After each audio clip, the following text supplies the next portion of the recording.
Best friend, a phrase many people associate with dogs, referring to their loyalty and companionship to humans. If you have ever owned a pet, you would know how strong the bond between you and your pet is. Over time, they become a part of your family, making it into holiday cards or your next Instagram post. Many students would even admit that the hardest part about leaving for school is having to say goodbye to their pet.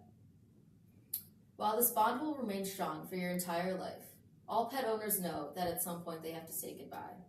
And for me, that day was June 12, 2013.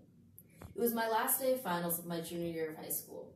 I had already finished all my finals that year, so I decided that I could sleep in. When suddenly, I felt a tap on my shoulder. "Danielle, wake up, you need to come downstairs." I look up at my mom, and her eyes are glossy, and she seems frantic. "It's Wendy," she said. "She just died a few minutes ago." My heart stopped.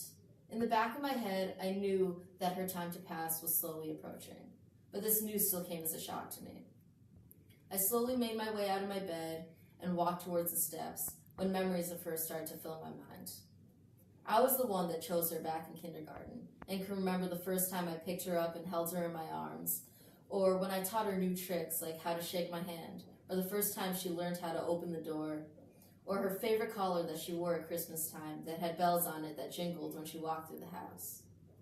I finally made it downstairs and could see her laying in her favorite spot in the backyard, with the sun reflecting upon her golden fur.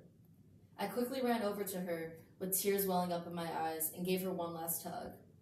"I love you," I whispered in her ear, then left to go inform my two other siblings about what had just happened. After a few weeks had passed, I could still picture her standing at the top of the steps, wagging her tail, waiting to greet me for me to come home. I will never forget her unconditional love for anybody that stepped foot in my home, or the feeling of being able to snuggle with her after a long, stressful day. Although it has almost been 2 years since she passed, she will forever be in my heart.